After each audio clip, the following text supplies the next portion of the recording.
Now, presented in digital widescreen. This is HOI 19 News at 10. Accurate, balanced, to the point. Illinois lawmakers pass a bill that comes to the aid of expectant mothers in the workplace. I think also the public forgets this is a meeting of the board held in public. It is not a public meeting. District 150 superintendent opens up about the public's perception of school board meetings and being an African-American woman in power.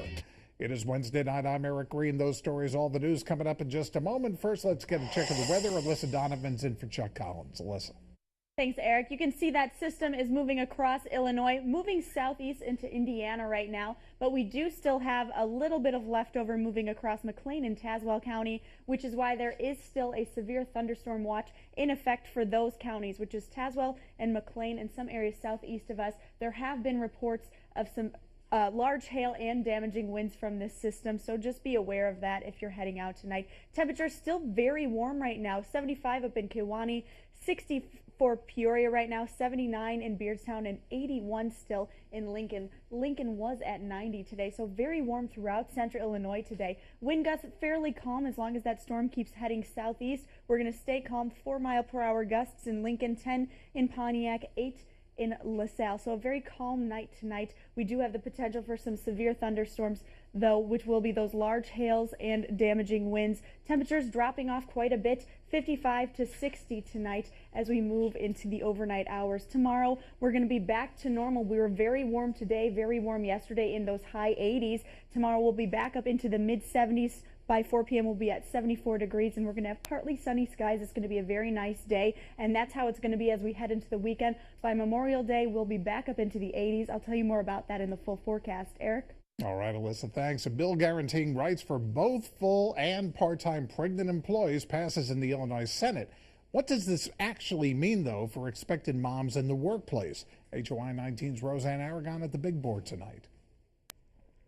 That's right. While there are existing laws to protect new mothers, this bill is specifically designed to protect moms-to-be. Lawmakers say the employers must be able to provide reasonable accommodations at the employee's request. More water breaks, more bathroom breaks, and the ability to request less physically taxing duties, i.e., help with heavy lifting. I spoke with a mother who recently went through this. She says pregnant women need this protection.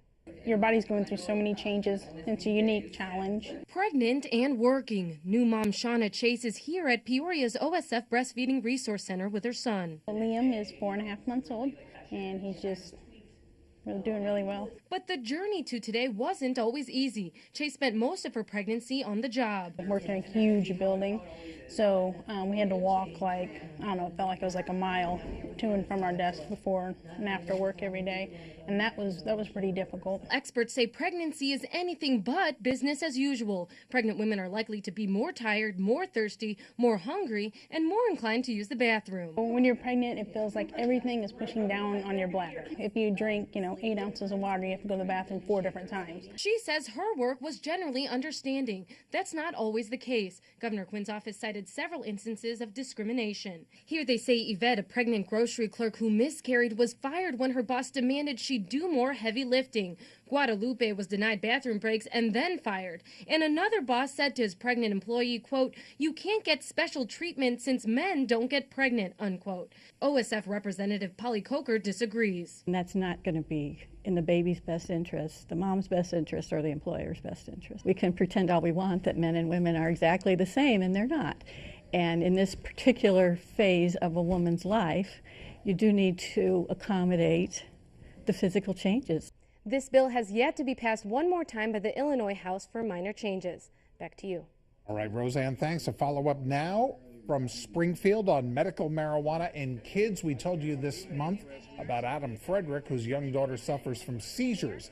His family is relocated to Colorado from Washington, Tazewell County, so that their daughter can receive medical marijuana treatment.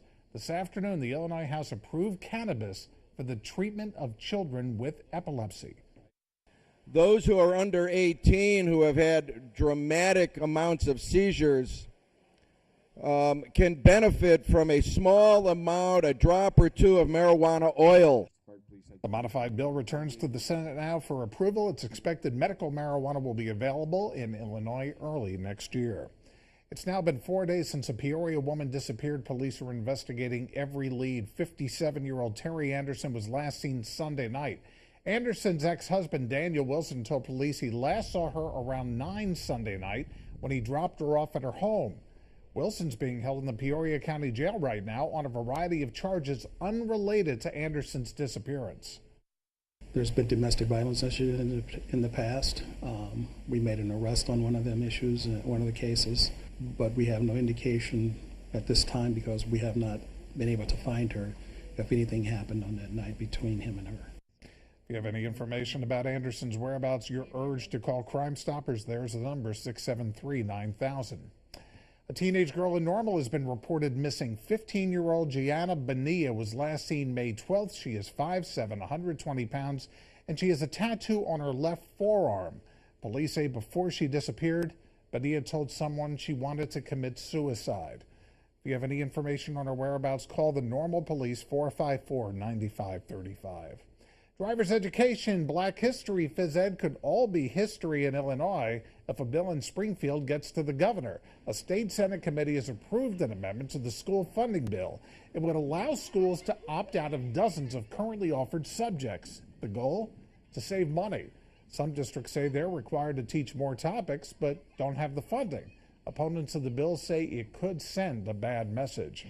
The next state budget could come with significant funding cuts for community colleges. Schools such as Heartland Community College in Normal would have some difficult decisions to make. Heartland's president says a rollback in the state income tax could cost his school close to $500,000. There's been no talk of a tuition increase if that happened, but it could come up for discussion.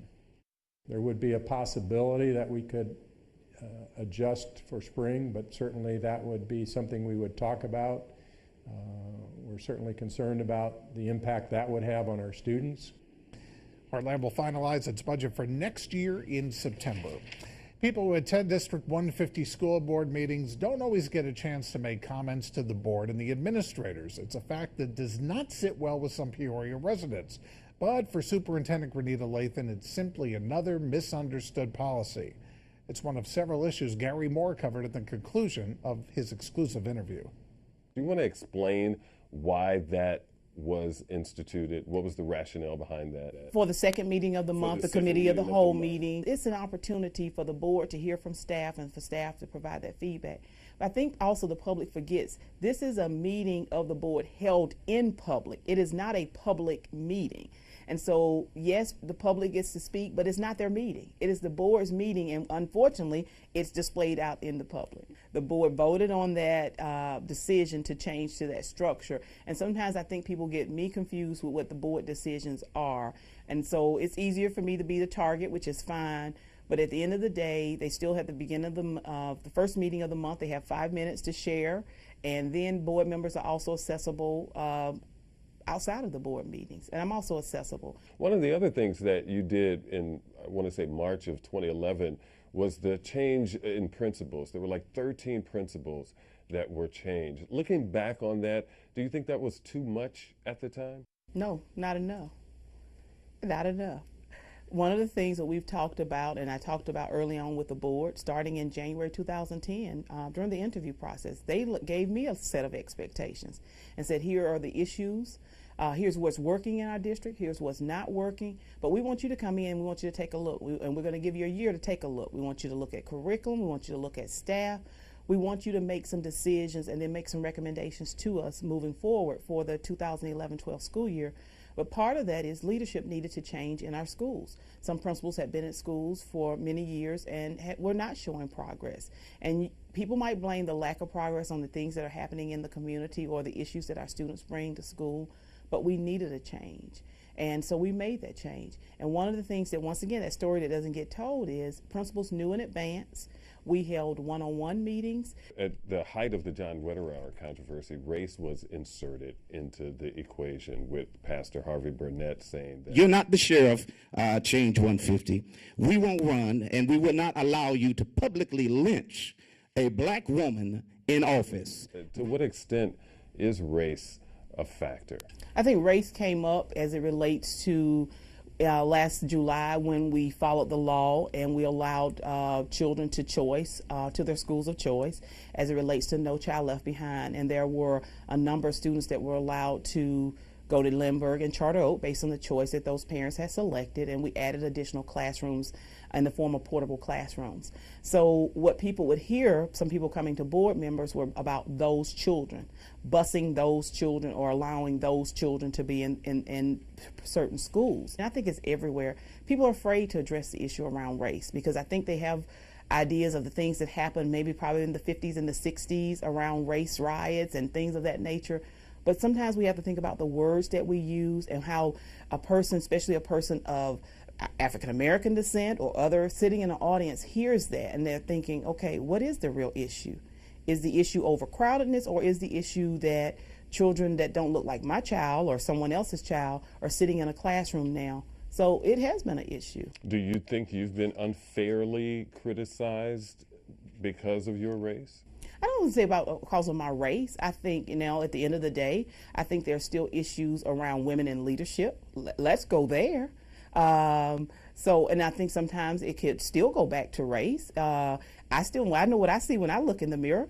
I know what other people see. So the question is, will we ever get beyond seeing race? And people can't say that they're colorblind because, you can say it, but unless you are truly colorblind, you can't say you don't see race when you look at people. So at the end of the day, there are always going to be issues around race, issues around sexism. It's there, and I don't think it's going to ever go away. Starting tomorrow, you can catch unaired excerpts of the superintendent's interview with Gary Moore on our website, cinewsnow.com. Still ahead tonight from HOI 19 News, remembering those hurt or killed while riding bicycles, and how this week's One Class at a Time grant will help both teacher and students explore the outdoors. You're watching HOI 19 News. Accurate, balanced, to the point.